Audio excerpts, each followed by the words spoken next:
Okay, so if you have read the paper, I mean, paper is very well written, but they have so many nitty-gritty details, corner cases, challenges that they have addressed. So in like 30 minutes, I cannot go over all of them. So I would like go over the main challenges or main approach. Like for example, they have, okay, if you apply this on if you have running you are a virtualized environment on a system, multi-socket system, which basically means that you have multiple processor chips, and then within each processor chip you have multiple cores. So they are saying like, okay, if you run this current design on that, then it can create some problems. And for that, they also have proposed, they have specified, okay, how we can address it. But we don't have the time to go into that level of details. Okay. So, okay. Okay. So last time we talked about cache allocation technology, and like in a very abstract way. Okay. But how actually it is implemented in the interprocessor. So let's say again, you have multiple processor, and the LLC is shared, which is divided into many ways. Let's say I'm in this example, I'm just building a number like from W0 to W15. There are 16 ways. Okay.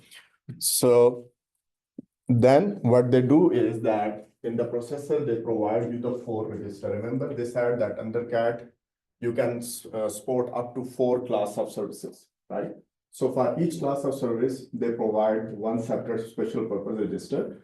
And by setting a particular bit in a particular register, you can specify whether this class of service is allowed to access a given way or not. For example, so here you have 4 registers, and each of them have 16 bits. 16 bits, why? Because there are 16 bits. So each set of the cache has 16 bits. So if you set the bit 0 equal to 0, it's mean that class of service 3 cannot access the way 0. But if you set equal to 1, it's mean that the way 1 is the way 0 is assigned to the class of service 3. Okay. So that is how they make it programmable by the software. But only system software can modify these registers. The user application cannot change these registers, cannot overwrite. Okay, the constraints they have, the CAT applies to constraint 1, that each class of service must have at least, I cannot even read my own writing. Each class must have at least 2 ways. So it is not possible that you are defining a class of service and you are saying it can access only one way, like let's say way 12.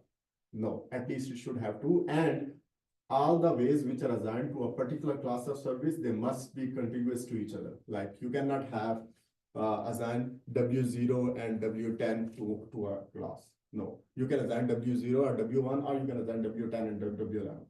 Or if you want to assign more than 2, they should be like 10, 11, 12, 13. So contiguous in the order. Another thing, that a class of service is associated to a logical processor. I will explain what is that. What is logic processor? So a class of service is associated to a logical processor. For example, let's say class 0 is associated with logical processor 2 and 8. So logical processor, remember we talked about what was this? Superscalar processor, right? So in superscalar processor, what we said that you can have, if you have superscalar core, what you can do is like, and it is dual issue, then you can issue 2 instructions at the same time. So if you can issue 2 instructions at the same time, it actually means you can run 2 streams of instructions at the same time. So let's say I have a program, and then I break my program into 2 parts, and these 2 parts are independent. So what I can do is like, I can, the one pipeline, it can start executing from here, another can start executing from here, right? Remember in that dual issue, right? Because we can fetch two instructions, we can decode in two instructions, we can issue it if the dependencies are met, we can issue two instructions and so on, right? So this is known as like threads. So this is like, let's say thread A, thread B. Okay, so we are saying like two threads are running at the same time on a physical core, but that physical core actually logically makes two different processors. Why? Because two different streams of instructions are processed at the same time, right? So logical processors are same as hardware threads. Okay, like as I gave you an example, for example, in dual core, dual issue superscalar processor. Okay, so a class is associated to a logical processor. So for example, let's say class 0 is associated with logical processor 2 and 8, which basically mean like, let's say I have this core 0, right? What I said in example 2 and 8, right? Core 1.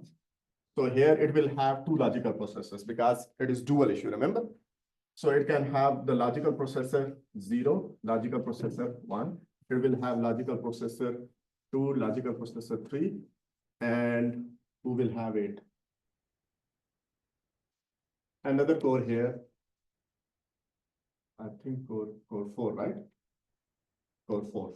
It will have logical processor 8 and logical processor 9. Remember, I'm starting counting from 0. So the class we can assign, we can say that we are associating class 0 with logical processor 2 and logical processor 8. So which basically mean that, and remember that at the same time, there are so many things which you keep into mind. So there is like OS scheduler working, right? So it is possible that at a given logical processor, let's say logical processor 8, at a given time, process A is running, and then it need to wait for some input or for some event. So the scheduler will kick it out, that processor, and it will allow process B to run on the logical processor 8. Now, since LP8 is associated with class 0, both process A and process B, they belong to class 0, class of service 0. Okay, clear?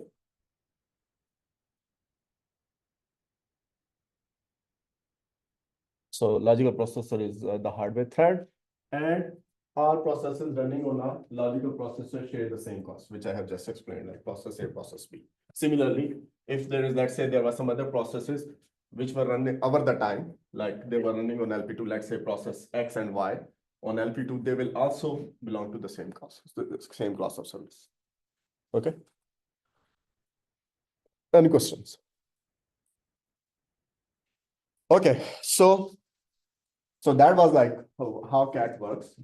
But what is wrong with CAT? I mean, why we cannot use as it is straight as it is for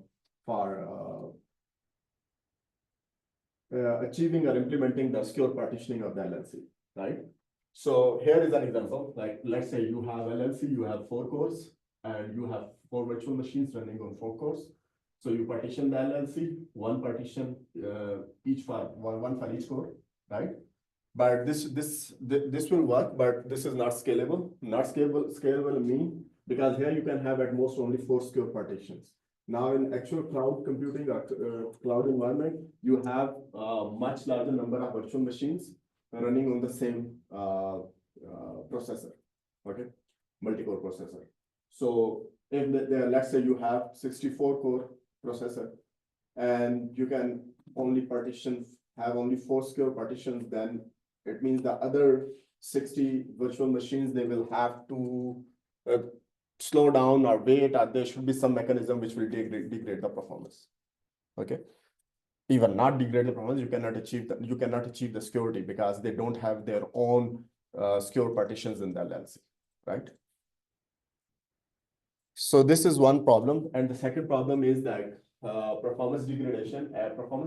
Because remember, the main purpose of the CAT was not to achieve the security, not to partition the LLC for purpose of achieving the security, but to partition the LLC to meet the quality of service demands, which basically mean that if there is a high priority process and it needs more LLC capacity, then it should be allocated larger number of ways as compared to those low priority processes which need lower LLC capacity, right?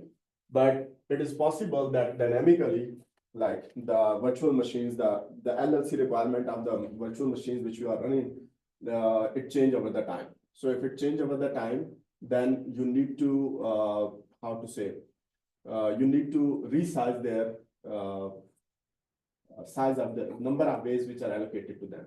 But this is not possible if you use like fixed secure partitioning. Then you cannot, at the runtime, you cannot change, because if you change at the runtime, you can, but it will break your security. So yes, this will work. One thing, this will work only when you have at most 4 virtual machines. But even then, when it is working for only for 4 virtual machines, still it will see face a large performance degradation, because you cannot change the size of the security per partition once it is assigned. Okay. That is not like, that limitation is not placed by CAD. That limitation is placed by the requirement of the security, because if you change the size of the partition after once creating dynamically, it's mean you are exposing the secure pages of one partition to the other virtual machine.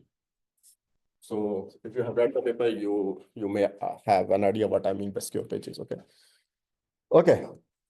So these are the problems because of which we cannot use CAT as it is for the purpose of defeating the LLC based side channel attacks. Okay. And so the one is scalability problem and the other is performance degradation. Okay, threat model. So in all the security papers, you have to have a threat model. It is like the cornerstone. Why? Because you need to answer by specifying the threat model, you answer some very important questions which actually affect your whole attack mechanism or defense mechanism. Okay.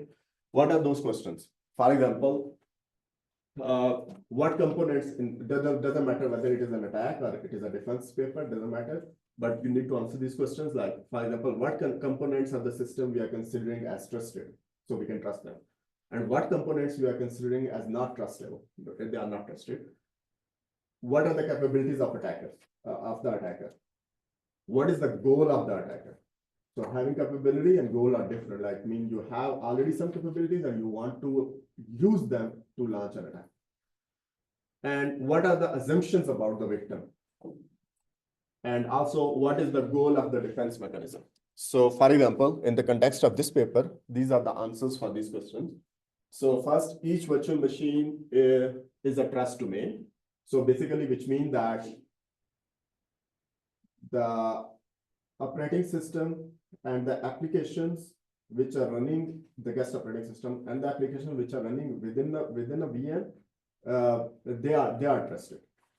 There is no vulnerability in them. Okay. And second, OS and applications in the victim we are trusted. Again, the same thing basically, because if each VM is a trust domain, then basically it means also that the victim VM is also a trust domain. And cloud provider and the software under its control, which is basically the hypervisor and CAT is trusted. We are expecting that our hypervisor and CAT, they are working correctly. They are doing the work, they are performing the functionality they are supposed to perform. Okay, so there is no like malfunctioning. Okay, what components are not trusted? VMs do not trust each other.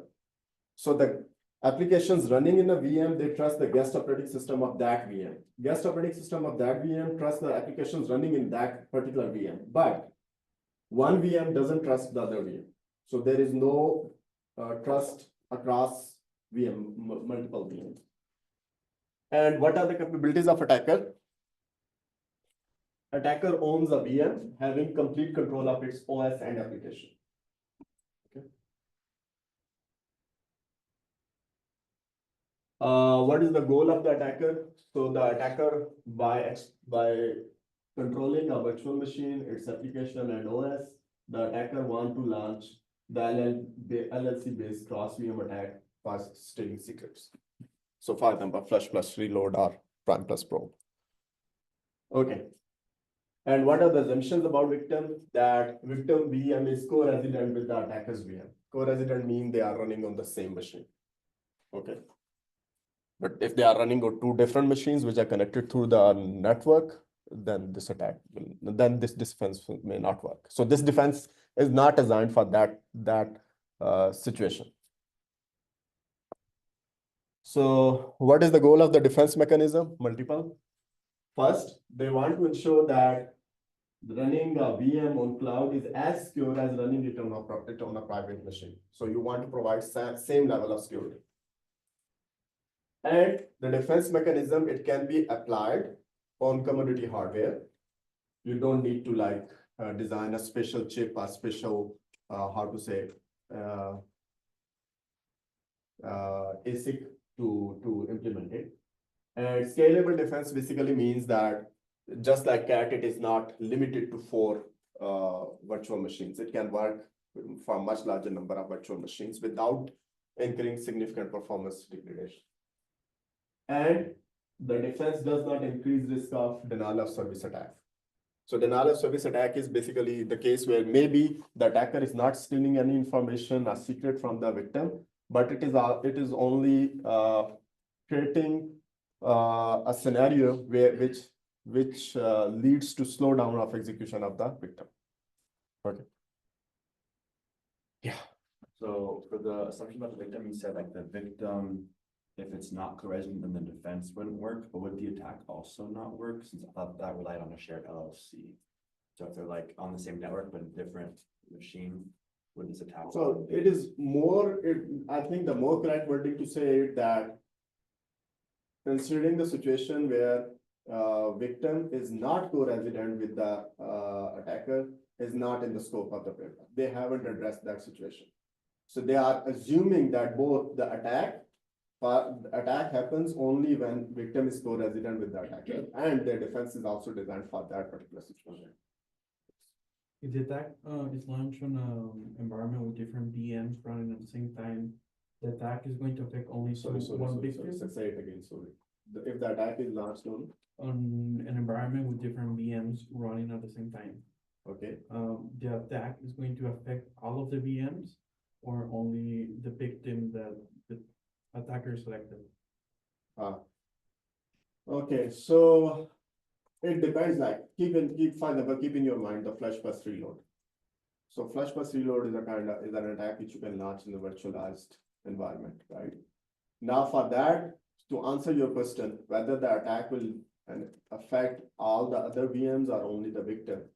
So for that, you need to answer some questions. For example, is the attacker sharing the pages with the victim, with other VMs?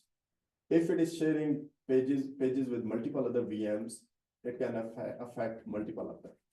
But if it is sharing pages only with one of them, then only that virtual machine can become a victim, right? And yeah, so that was like the basic requirement. So it is not like, if there is no sharing with the victim, it will not be. It is not victim to start with, because to be a victim, you have to have some kind of vulnerability, like for example, page sharing. Okay. Okay. So overview of you have a question? Okay. Overview of Catalyst. Okay. So how it works, we are not going in detail. We are just looking at the high level picture of how the system, how the defense mechanism works, okay?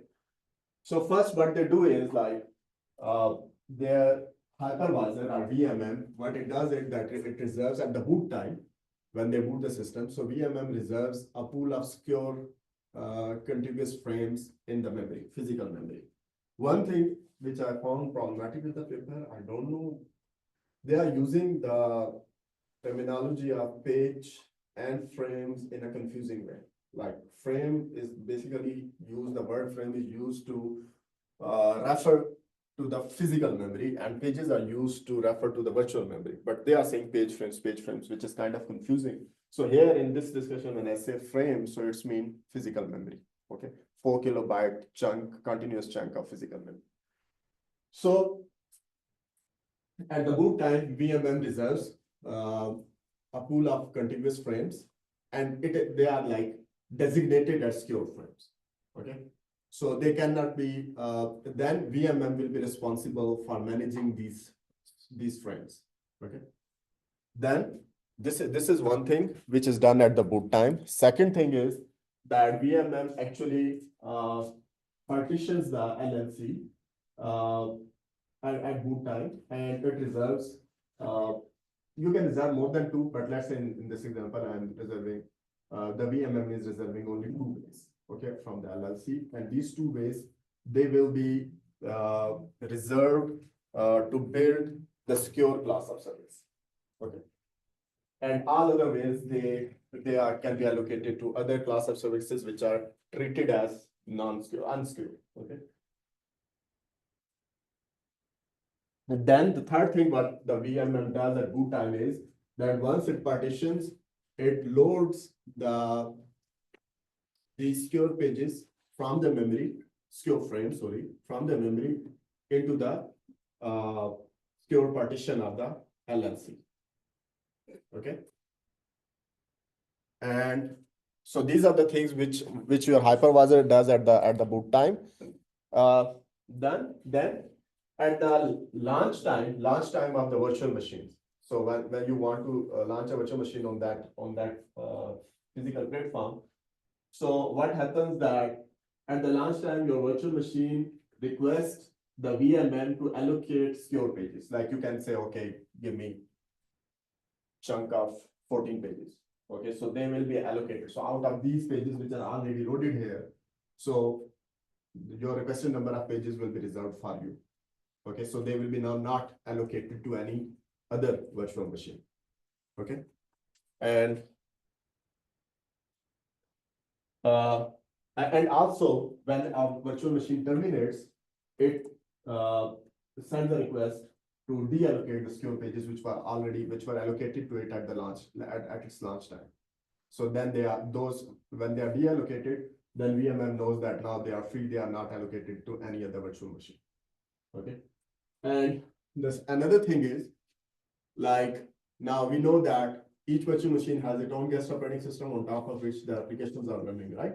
So these applications, actually these are the applications which need to use the secure pages. Remember, for example, in flush bus reload, let's say you are running a program which is using this RSA encryption or decryption library. So that program actually needs the secure page so that in the secure page, it can load its data, which is its secret, and its code, which was like this library for RSA, like encryption, decryption routines. Okay. So what does happen is that application which need to do the encryption, decryption of its data, it will request its own guest operating system to map or unmap required requested number of pages into its into its address space. Remember, from this set of pages which are already loaded into the LLC, a fixed number which was requested by the virtual machine are allocated to this virtual machine. Now, each virtual machine has its own pool of secure pages. Now, the application can request running in that operating system to map some of them into its address space. And once the page is mapped into address space of a process, only then it can access it. Otherwise, it cannot access it. Okay. Any questions? Yes. So that requires our application to abide by the rules of this implementation, to use the secure area. It's not by default just gonna work. We have to implement it ourselves. So yes, that's true. But now think from the perspective of victim. Let's say that you want to run some application which processes some of your private data, right? So what would you do? I am providing you a mechanism So I throw where all you my can ask the security. guest operating system, okay, I want to run my code on my private data. So first give me the secure pages. I see.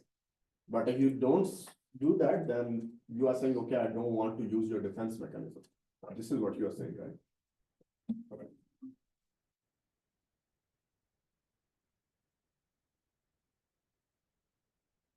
Any other questions? Yeah, the partition is created, once the machine boots, or, I mean, once the local machine, the one is running the VMM, boots, or when a VM boots. When your hypervisor VMM is launched at that time, when it is started, at the then boot time. Partition is created. Yeah. Okay. The partition is not created by VM, it is created by VMM. Okay. So for this approach or this overview of the system to work, you need to provide certain security guarantees, which is basically they provide the guarantee that once mapped, security sensitive code and data always hits in LLC. So because these are the secure pages, you have mapped them here. And remember, it is not only about mapping. You map them in the secure partition and then you pin them in the cache. So if you're pinning them in the cache, like at start of the world, you loaded them and you pinned them, that's it. And after that, you are not allowing them to be evicted. So now anytime, if you want to access the data from LLC, you will always find it in the LLC, right? So it's mean that it will be the constant time. There will be no variation in your access time because there are no evictions. Okay.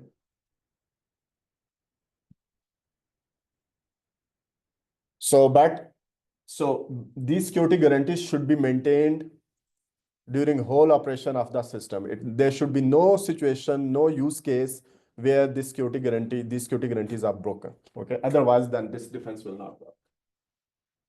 Spy cannot evict secure pages from LLC because they are cache pins. So if they are cache pins, CL flush will not work. And even other mechanisms should not work. If there is any way you can think of which can lead to eviction of the pages from the LLC, that way should not work if their defense is deployed. This is what they are trying to say. Also, there should be no sharing of secure pages between active VMs. Because if there is sharing, then spy can basically, spy can evict the pages. And we have seen how by simply running CL flush in the previous paper, right? And to avoid denial of service, a virtual machine can request at most a fixed number of secure pages. Like, for example, let's say if I'm a spy and I can say I'm running this spy application and it says, okay. And actually the attacker has the control of the whole, let's say, virtual machine, right? So virtual machine, when it launches, it says, okay, give me all the secure pages. Now no one can run the secure execution or secure computation, no other virtual machine. So which will become a denial of service attack, the same thing which you said last time. And this is what they are saying, that how we check it. Any questions? Okay. So remember, what was the limitation with CAT? One limitation with CAT was that it can support only 4 secure partitions in the LLC, right? But now the question becomes that how their solution, Catalyst, it can support more than 4 secure partition. Anyone want to answer? No, not you. You are already like discussion lead, so.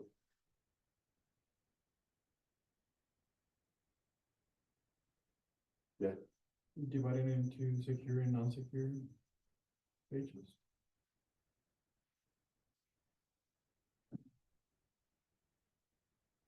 That's correct, but can you like explain a little bit more? Yeah, so the secure pages are only used by the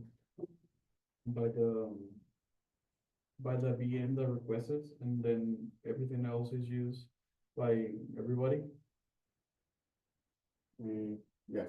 So here is the main idea. Like, if you have a secure page and you are saying secure page is not, it cannot be shared by 2 VMs.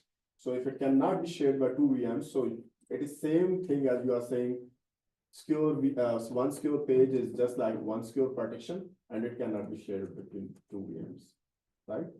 But the thing is, like CAT can have only 4 LLC secure partitions, but they can support much more number of secure pages. And since they like any secure page is not shared between two VMs, so it now effectively becomes that that number of the secure partitions you have are equal to the number of secure pages. Okay. So this is how it works. So here is an example. Let's say you have an LLC with a capacity of 50 megabyte, and it is 16-way associative. You know what is 16-way associative? So it basically means LLC cache is divided into sets, right? And within each set you have ways. So if in single set you have 16 ways, we name it as 16-way associative. So it is 16-way associative, and the cache size is 64 bytes. So using this, I can calculate the number of sets. So if the total capacity is 50 megabyte and one set which is consisted of 16 ways and each way is 64 bytes, so this is the size of one set, right? So if I divide, I get this is the total number of sets in the cache, right? So now what they do is like, now let's say you have this cache LLC and you have 025119, actually that number because I'm starting from 0. So these are your sets, okay? Now, what does Intel do is that they actually they slice the LLC into multiple slices such that each slice has fixed number of sets. So let's say, and there is one slice for each core. So let's say I'm assuming a 32 core processor. If I'm assuming 32 core processor, then each core will have 1600 sets per slice. I'm simply dividing it by 32 and you get this one. Okay. So now you have, let's say this is slice 0 starting from 0 to 1599. So then you will have slice 1 and so on, right?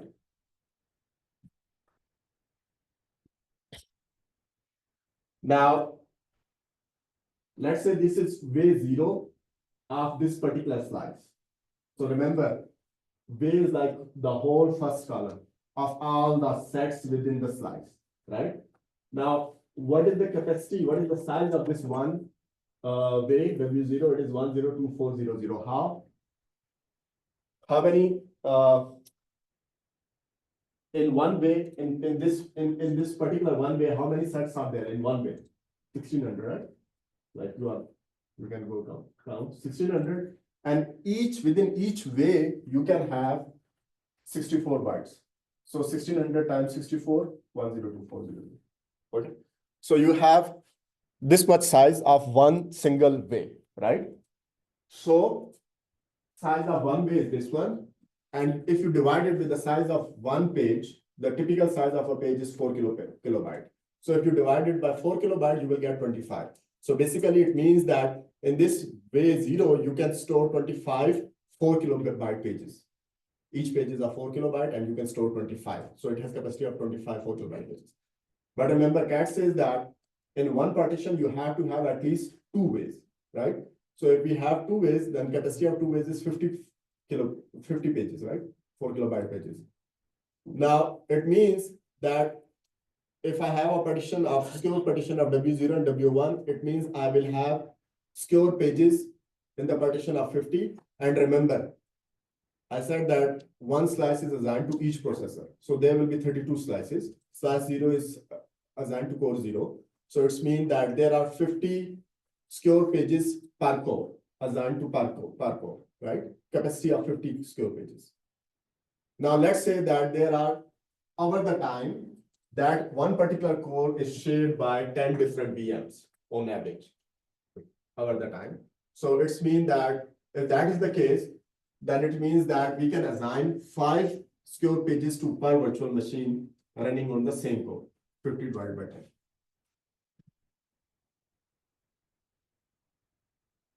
So now, if we have 32 cores and each core has 10 virtual machines, so in total, on that 32 core processor, we are running 320 virtual machines like over time.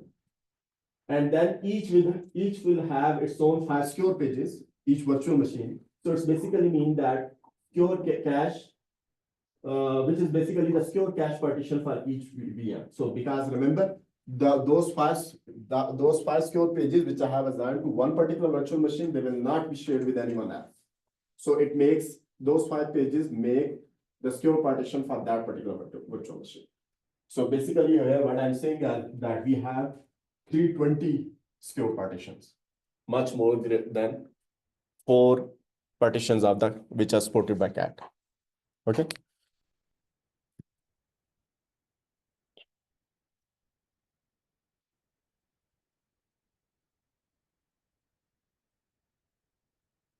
We can do the submission of from 15 to 30, 415 to 30. Can you please change? Okay. Okay. So that was the overview, right? Like how your catalyst system is working. And remember, there were different operations which you were doing. Some of operations were done at boot time, some were done at the launch time of the virtual machine, some operations are performed at the time of terminating the virtual machines, and some operations are done when an application is running within the virtual machine. Okay, so now you have this slide with you. You want me to skip? If you want to, because I covered some of this too. Okay. Okay, so let me try to go over it real quickly.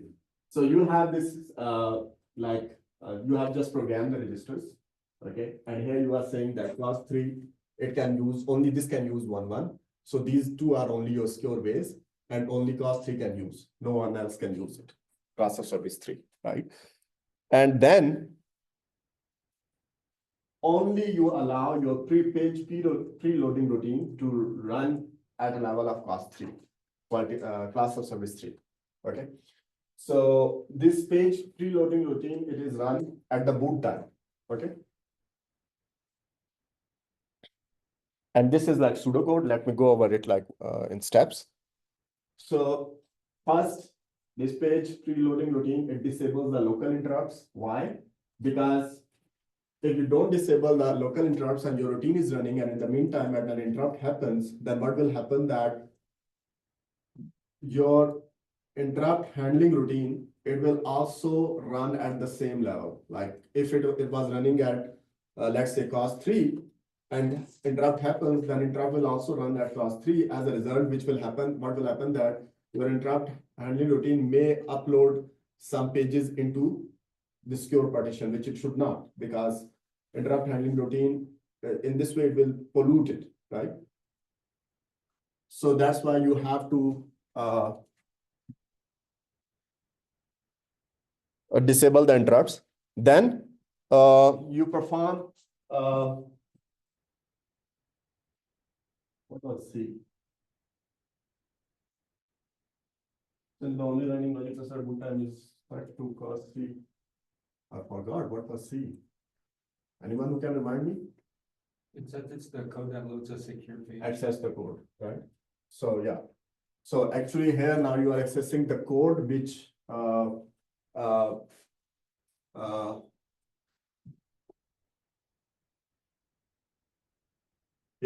access the code of the routine itself. Okay. So when you access the code, now remember all this is happening at the boot time, and on the boot time you have only one core which is running, which is called as the boot core. So since on the only running logical processor at boot time is set to cost 0, it does not load any data code into the secure partition. We don't want these partitions to be polluted. Okay. And until this point, we haven't set it to cost 3. So anything any data or code this routine will load, it will be loaded into these unsecure partitions. Okay. Also, since only booting core is running, the code loaded by it into unsecure partition is not evicted by any other process, as there is no other process, because at the boot time there is only boot processes running, and hence no TLB misses. Okay. So again, I don't want to go like in detail how TLB misses are bad for the performance and how they can pollute the cache, but keep in mind just this thing that if you have a TLB miss, then you need to handle it, and handling it basically mean to read the data from the memory and bring it into the cache hierarchy, including the LLC, which can potentially load pages into the secure cache. So that's why we don't want to have TLB misses when we are running this code, this routine.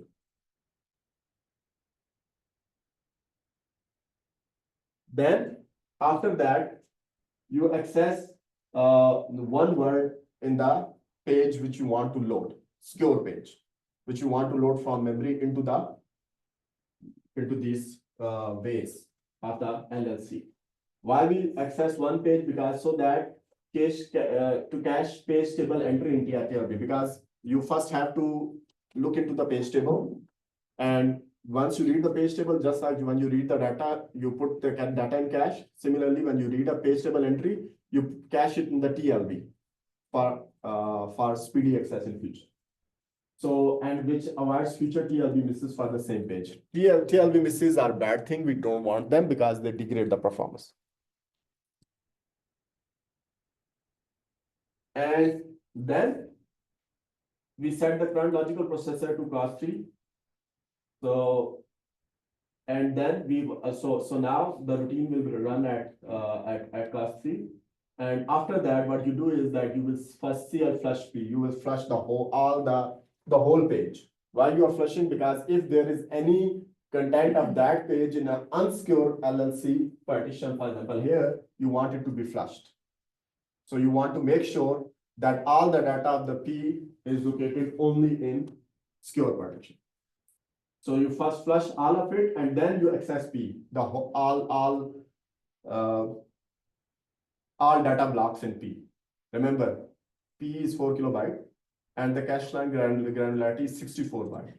So if you divide 64 kilobyte with 64, how many accesses you need to perform to load the whole page? 1024, right? You can do the math. 64 kilobyte divided by 64. So you will in a loop, you will access all of them, and then you set current logical processor back to class 0 because you are now done. And you will do this thing for all the pages, not only for one page, to load all the secure pages from the memory. Remember the previous figure, from memory into the LLC. And after that, you will enable the local interrupts again. Let me stop here because then we will not have sufficient time. But I would ask you to, I hope you have read the paper. So if not, and maybe you can go over these slides, and if you have questions, you can visit me in the office hours, okay? Okay, so you have sent me slides already, right? Okay.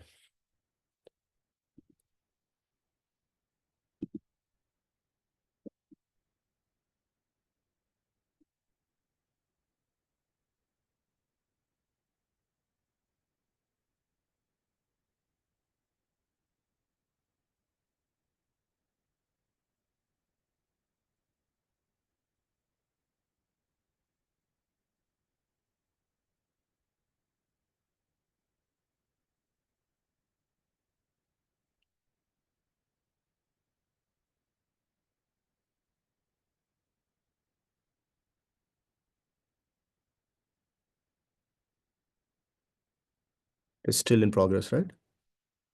Recording is still in progress, right? Okay, you can come and start your presentation. Try to be limit yourself in 15 minutes. Yeah, I'll try to speed up because I think you covered some of my initial slides. So what's the problem statement? First, let's cover what's the problem the paper is trying to solve, and that is trying to find the defense mitigation against last level cache side channel attacks. This is because mainly this is where the majority of the attacks have arisen because there's already defenses for level 1 and level 2. The reason we're trying to solve this problem is because existing solutions that are discussed in the paper in related works are impractical or inefficient, such as constant time primitives not being applicable, or they still have execution dependencies that have information leakages, page coloring, defense mitigation is too convoluted and too complicated and has overhead performance. While going through this, I found two more motivations or goals and quoted from the paper. The people motivation is just having a defense mechanism that has security guarantees for cloud providers and their customers. That's the main idea here. And then the technical motivation is you want this defense mitigation to be scalable, doesn't have any incurring performance costs, and decrease the risk of denial of service attacks. Here is a diagram from the paper as an architecture of what Catalyst looks like, where you have your non-secure partition and your secure partition. The main thing I want to discuss here, not to go into the same details, is that having these partitions creates a hybridization of the cache, where the non-secure partition is hardware managed and the secure partition is software managed. And this is because Catalyst allows the non-secure partition to function normally and has additional software mechanisms in the secure partition to manage how the secure pages are pinned and then accessing them and preloading them. So there's two security guarantees that the proposed solution has, and this kind of covers the people motivation from earlier, where the first guarantee is you don't want to have the capability of evicting secure pages, specifically by malicious code or malicious VMs. And this kind of guarantees you don't have malicious code that removes pages using cache line contentions, like in prime probe and flush and reload. And the second one being no overlapping of secure pages across different VMs. This goes more specific with flush and reload. If you have these secure pages shared, then that means flush and reload would work. So you want the secure pages to be allocated to a specific VM and only that VM. So these security guarantees, they are saying that, just to clarify, that the system that they are going to design, it must provide these guarantees. They are not assuming that there is no page sharing between two VMs. They are saying that the way you need to design the target defense, it should not allow the VMs to share pages. Yes, I should have clarified that. No, that's fine. I just wanted to clarify. Scalability, we just covered this about the specifics of how this is kind of derivated. The 32 is like the average frames that Intel processors have. The K relates to how many ways the secure partition has. And this is a minimum of 2 because CAT specifies 2. And then N slices is just, it's kind of related to each core having a slice. And so this is how many slices you have. And then the solution is kind of divided into 4 phases, and this is relevant for the next slide. You have your VM boot time, and this kind of relates to how reserving physical page frames and loading pages into secure partition. You have your VM launch time, which allocates the secure pages into the guest physical address according to the request the VM has. VM runtime, which is applications requesting mapping their data and code into these secure pages, and then termination of the VM reclaiming the allocated pages. Now I'm going to go over the base design, and I kind of labeled this as just modifying Intel's cache allocation technology. These two diagrams, tables and diagram, is directly from the paper, where you have the top diagram kind of relates to the separation of the non-secure partition and the secure partition, where class of service 3, you're saying can only access those 2 last ways. And so it doesn't have access to the non-secure partition and vice versa. And then you have this little pseudocode outline for how the preloading works. And this lives within the non-secure partition as mentioned before I started talking. Because you don't want it to pollute the secure partition and have leftovers when you're trying to pin frames to the secure partition.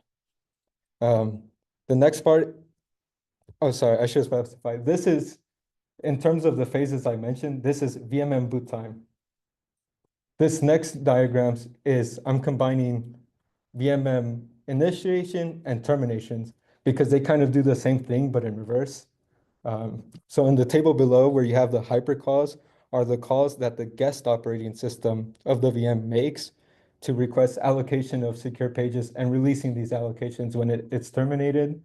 And then the top diagram kind of shows the process for allocating the secure pages, where you have your host physical address space where you're assuming you already have your pool of secure pages from VMM boot time.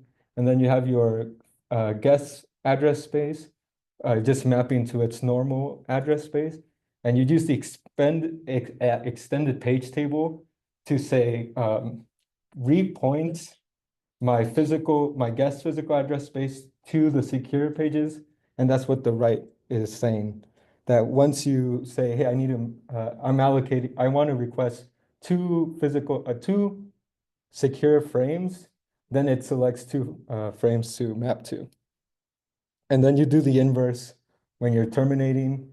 You tell the extended page table to map back to the normal non-secure frames. And then that you do the inverse when you call do release secure page. And then the last phase is the runtime. And it kind of looks similar as before, but it's slightly more convoluted. And this is when you're mapping, your application is calling to map code or data into specific secure pages. So the left, you have a concept of a backstore page, which is that shaded blue on the guest physical address space, where you're saying, sorry, I lost where I was going.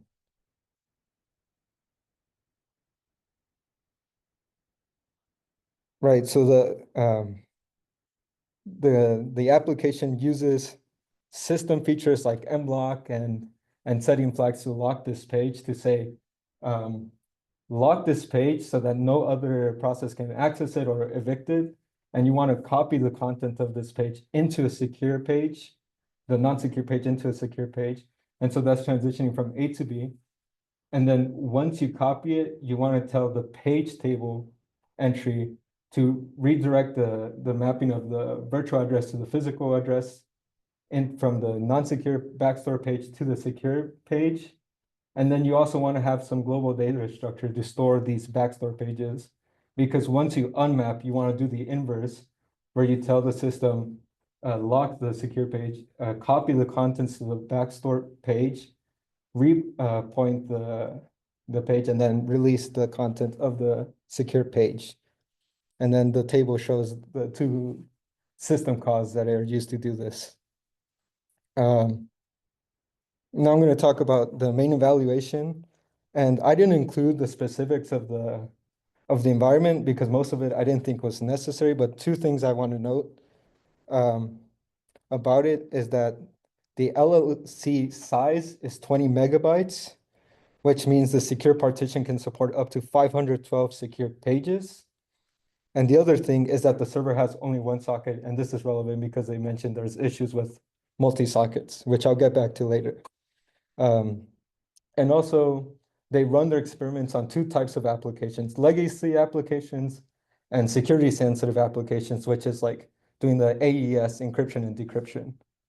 So this first graph shows partitioning the secure partition into different sizes or different amount of ways with two different types of benchmarks for legacy applications related to how much slowdown or how much it affects the performance of the device.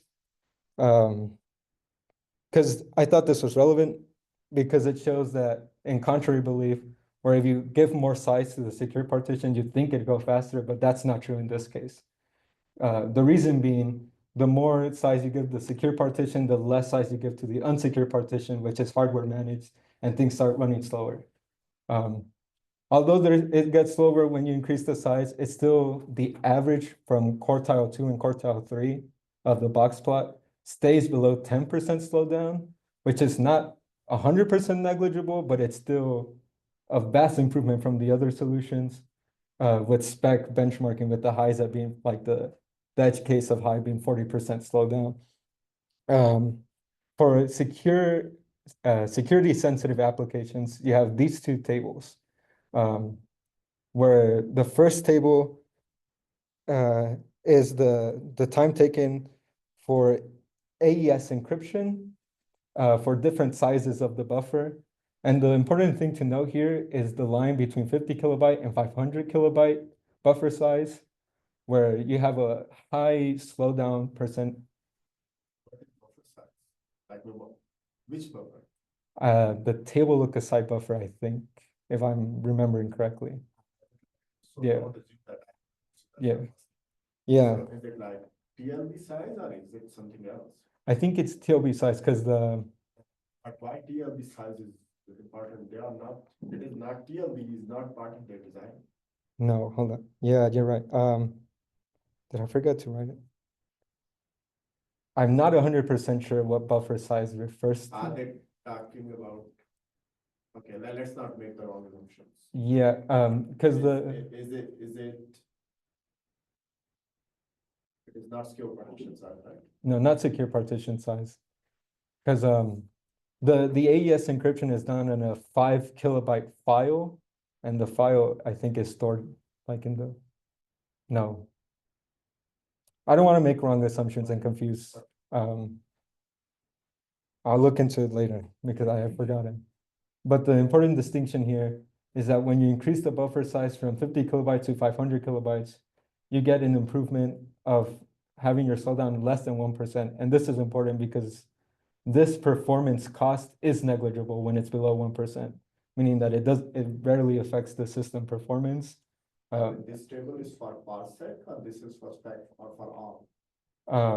The bottom two tables are for security sensitive applications, and they don't specify which benchmarks they used, because this is when they're running AES and the LGAMO algorithms. And then for the GNU-PG, which had the multiply exponentiation from the last paper, and there are two different versions. They show that the slowdown is below 1%, and not even that, it is below 0.5%, which is even more negligible than the results of doing AES encryption. And then some key takeaways that I've noted. The first one is the utilization of Intel's CAT. And I think this is an innovative aspect of the paper because in previous or in the related works, they talk about like how you can't implement some solutions because you have to rewrite hardware implementations or change hardware implementations. And this uses existing technology to its advantage. So it's a lot easier to implement. And also the fact that the cache is a hybrid of hardware and software controlled based on which one's the secure and the non-secure partition. Another key takeaway is the pseudo locking mechanism, which I didn't really go over, but it's basically saying that when they modified CAT to have the one class of service only be the secure partition, you're essentially emulating this hardware locking mechanism of frames into those pages, which allows for it allows the page pinning to be a lot easier. And then kind of went over this in the results that the paper has, but that the performance cost is negligible. And some of the reasons for this that they talk about is that most of the preloading is done at boot time, which is not seen by the virtual machines. And so since that preload is the pages are already loaded, there's constant access time. So the performance cost is negligible. And more explicitly, they talk about advantages against page coloring defense mechanism, where it is more convoluted because the software mechanisms, you have to keep track of which colors you can use for secure and non-secure. And then the hash indexing of the Intel processor affects this coloring. And CAT doesn't have these limitations of depending on what the index hashing of the processor is. And the CAT is also able to support super pages and memory deduplication, which is good for cloud environments because it's most common. Those mechanisms are more common in cloud environments. And then the last takeaway, it's not explicit of the paper. This is more opinion-based, and maybe it leads to some of the discussion points that I have. But I think there's still some downsides that exist with the solution if you remove some of the assumption, or you have more leeway with what the assumptions mean. One of these is that the denial of service attack is kind of solved in one axis, where you can have one VM only have so many pages requested. But they don't talk about the possibility of an attacker having multiple VMs. And I interpreted this, maybe this is my own fault, but the assumption they made says an attacker owns a VM, and it doesn't specify how many VMs they own. So this might be my own assumption. I think in threat model they said that the attacker controls one VM. Yeah, so but you are right. If there are attacker controls multiple VMs, then it becomes distributed denial of service, where multiple VMs are cooperating to slow down the execution of victims. Yeah, which is one of the things I highlighted because maybe I read it wrong, but I thought it's a VM and it doesn't specify an amount. And the other one, and this is more picky, I think, is that they mention and offer a solution to if a cloud environment has more than one socket, but they don't run experiments to see the performance costs of having multiple sockets and having the virtual CPUs allocated to each secure page, or each VM having their own virtual CPU to handle the secure pages. And then my sources is the paper.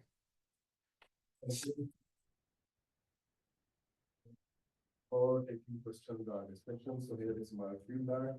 Very nice presentation, very well covered.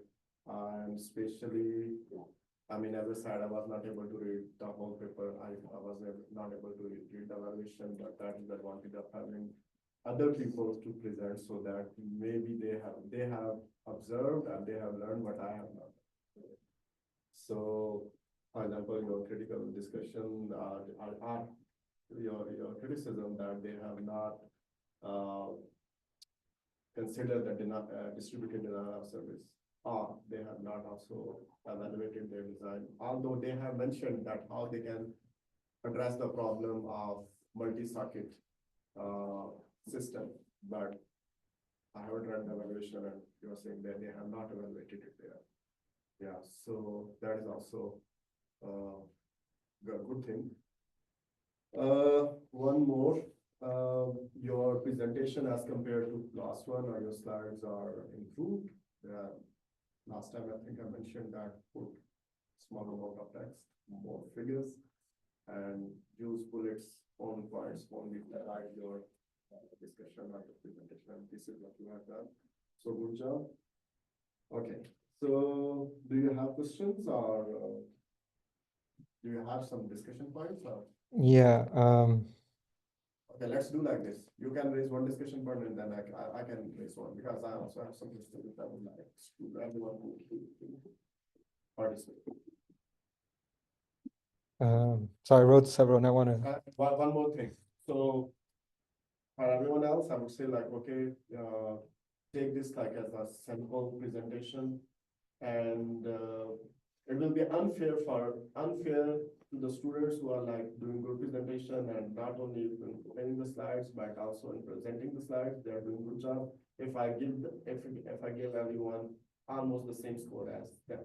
So improve the quality of your slides and improve the way you present the paper, which basically depends upon how well you understand the paper. Okay. So I'm saying this for remaining discussion leads and for remaining presentation. Okay.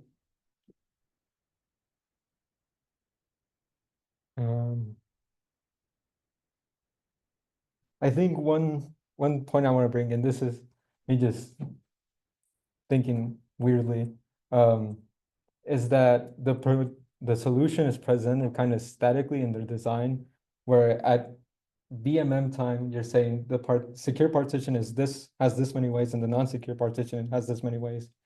What if we made that dynamically? And this might increase the amount of overhead, but be able to change this line at runtime depending on, say, oh, I have less VMs on the cloud environment, so I should lower my secure partition size. If I have more VMs, I could increase this amount, and just kind of discuss like the downsides and benefits of this. Counter argument. So everyone is clear what he's saying? So he's saying like, okay, at runtime, let's say we see that, okay, there are, first, let's say there were 64 virtual machines running, and then 32 of them were like terminated, only 32 running now. So what we can do is that we can reduce the size of the secure partition, right? And as a result, we can get the performance improvement for those 32 virtual machines, right? So, anyone who want to counter? Is this reducing the secure partition or increasing the size, or adjusting both ways? Both ways, depending on like if there's more VMs added or less, or more are terminated. Yeah, I can talk, I argue this one, I think, my concern would be more the increasing size of the secure, because then you've got a bunch of other devices that might be in LLC using memory that is not secure. But now we're gonna end up taking some of that over, so we're gonna have to wipe that whole section, which is, like you said, is gonna take a ton of performance, but we're gonna have to delete everything in there, otherwise if we just open that up and then say, okay, well, now our secure area has all this area, or that was previously insecure. There might be stuff in there that we don't want other processes directly see. They probably could anyway, but it's gonna have a bunch of garbage in there that has to be cleaned up. I don't know. That might be. Okay, so I have a question to like, before I like respond to that. So in evaluation, what they have like, in their evaluation experiments, what is the size of the ways, how many ways they have used? Only 2 ways in the secure partition? Oh, okay, here. Yeah, in the legacy applications, they tested 2, 4, 6, 8, 10, and Okay, 12. so when they are running, let's say in Parsec, they are having only 2 ways in the secure partition. So how many VMs they were running?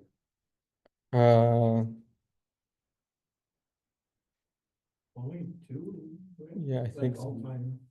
Only 2 VMs? Yeah. I think so. I thought I read that a problem is introduced once more than 16 VMs start running. That's why it's not scalable in real world, high density VM environments. So they are running only 2 VMs in their experiments?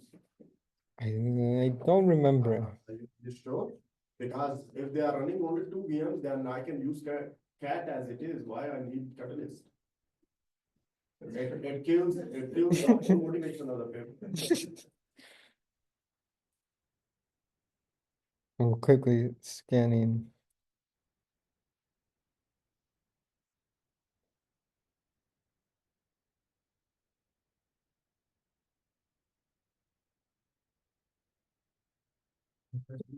Department says if we ignore the VMM overhead, assume no larger instances are used and allow for some over provision, we can estimate an upper bound of 16 VMs per No, CPU. no, you are, I think you are reading in section 3. Go to the evaluation section. And there in their methodology or experiment setup, they must have explained how many VMs they are running.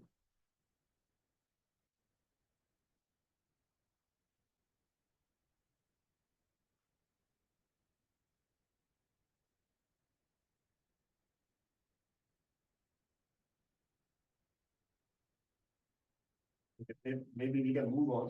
Yeah. Someone else. Yeah. It just specifies the vCPUs, or that's what I see. So vCPUs, how many vCPUs? 4.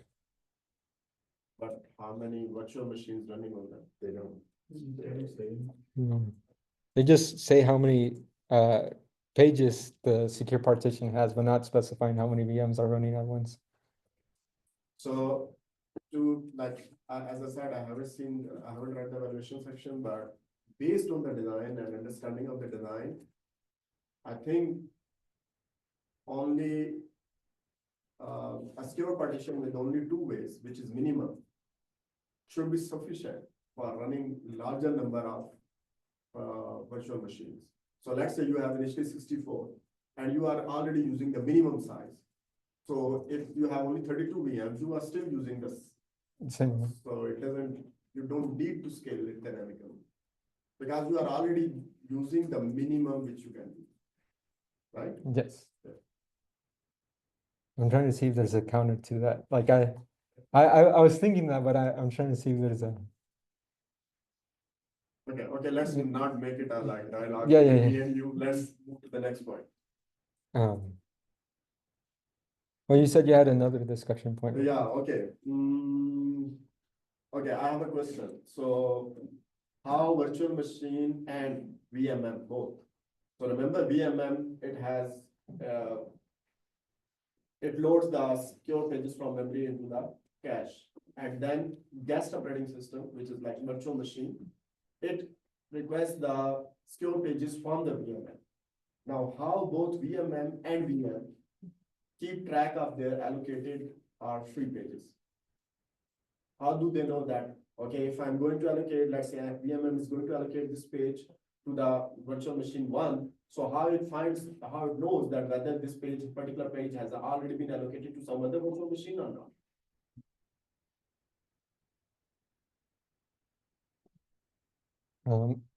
I can kind of answer this. What the paper wasn't too specific, but they said that when you're doing this, you have to keep a global data structure, keeping track of these frames and pages. And then they get more specific when you're talking about from application requesting these pages, or this global data structure is like a vector list. Yeah, so if they are just maintaining a bit mask, so let's say like there are 512 secure pages in total. So VMM maintains a bit mask of 512 bits, one bit corresponding to each secure page. If the value of the bit is one, it means it is already allocated. If zero, it means it is. The paper says that each VM manages its own secure pages. Yeah.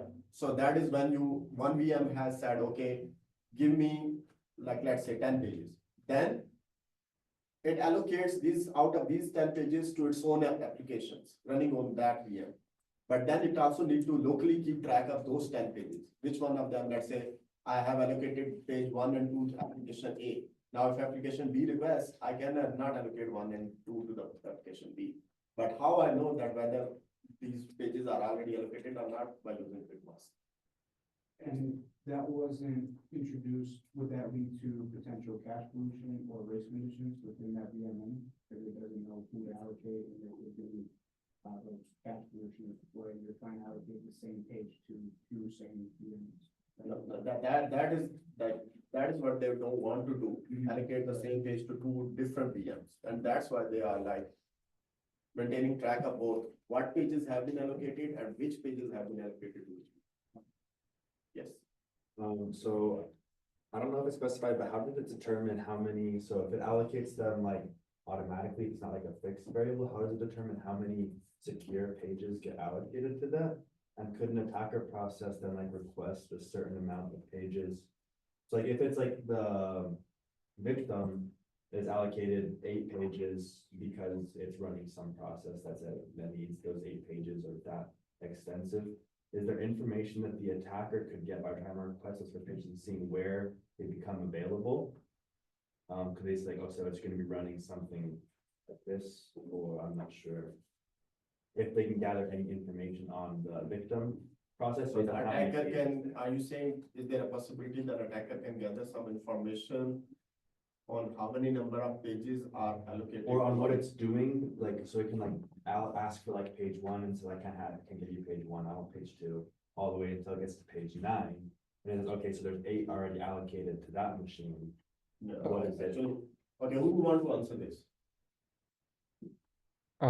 I think the best way, or the way I interpreted that, is instead of trying to figure out which page like map or which sets are mapped to the specific victim, you can say the victim has 8 requested 7 pages, right? And then if the attacker, this is an assumption that it can have multiple VMs, it just for each VM, it maxes out. And then it can figure out how many pages based on how many, like it maxed out in total of the VMs. One thing which maybe you are missing is this: when a VM makes a request for a secure page, it cannot specify, okay, give me page number X and page number Y. It can only give the amount, okay, I need 10 pages. So now it is up to VMM, it will check, okay, which pages are available. It will, out of those available, it will select, let's say 10, and it will allocate those to the VM. So if that is the case, then attacker cannot say, okay, allocate to page 1 or page 2, page 3, that's not it. Okay. Okay, so time. Okay, one Yeah. last point. Yeah, I think the last food for thought is the paper's proposal is specific to cloud environments and virtualized environments.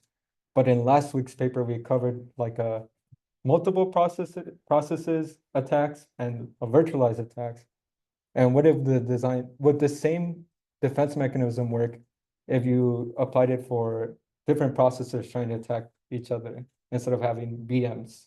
So you don't have a VMM and you don't have VMs. Everyone clear on the question?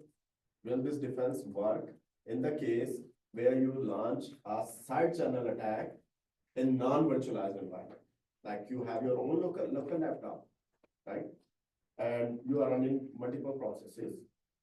So from previous paper, remember that if multiple processes are running on your laptop or your machine, one process can attack another using the LLC structure. Now, if we can we use this defense mechanism in non-virtualized environment to defeat that, to protect against that attack?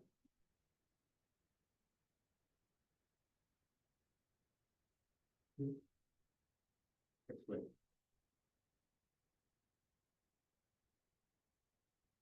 Okay, think in this way, what stops this defense to not work? What is there anything which makes this attack defense to not work in non-virtualized environment? Think conceptual approach, not about cases. The local need a VMM in order to like allocate the partitions correctly. If I said that right. So okay, to explain on that what you said. It will work exactly the same thing. You just remove VMM from there. Whatever is done now by VMM, it is now done by host operating system, right? And what was already done was previously done by virtual machine, like requesting the pages. Now it is done by the processes. Okay. So host operating system, it receives the request from the processes to allocate the secure pages. And at the boot time, the boot routine of the operating system or of the machine, it can load the secure pages from the memory into the LLC. So the approach, I don't see any problem why it should not work. I mean, if there is someone who thinks who differs, then I mean, to me, it looks like it should work. So have they not evaluated it in a single OS platform? No. Is Catalyst or a simpler system in modern CPUs? No. So can you please say louder? Is Catalyst implemented into modern CPUs now? Catalyst is Or like a simpler system? let me think about. It is a software-based approach, right? So you don't need the hardware support for implement this. You're in a hybrid, basically. No, if you have CAT available, then you can build up on top of that, you can build this.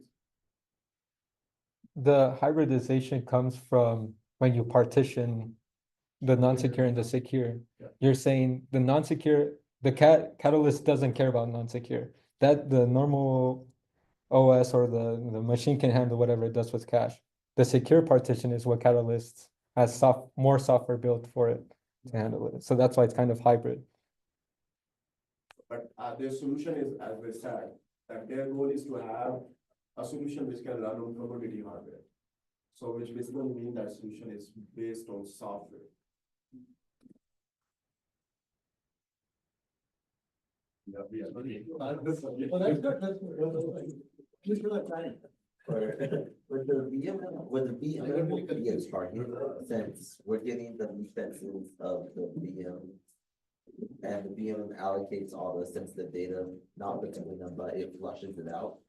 Would the VM So, be a target to get the access? sorry for interrupting, maybe you can have that discussion offline. I think they have class and they are waiting outside. So, but make sure that you submit your class participation forms. Sorry? Yeah, please.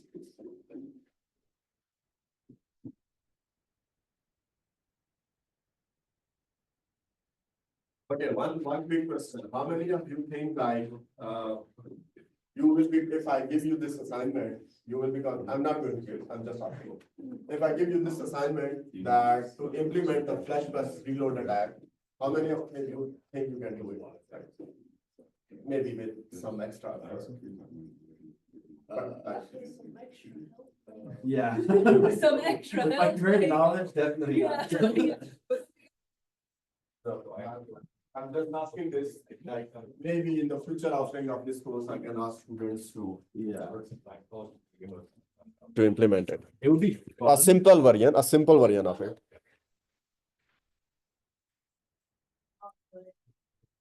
One way to do it is if like the, thing,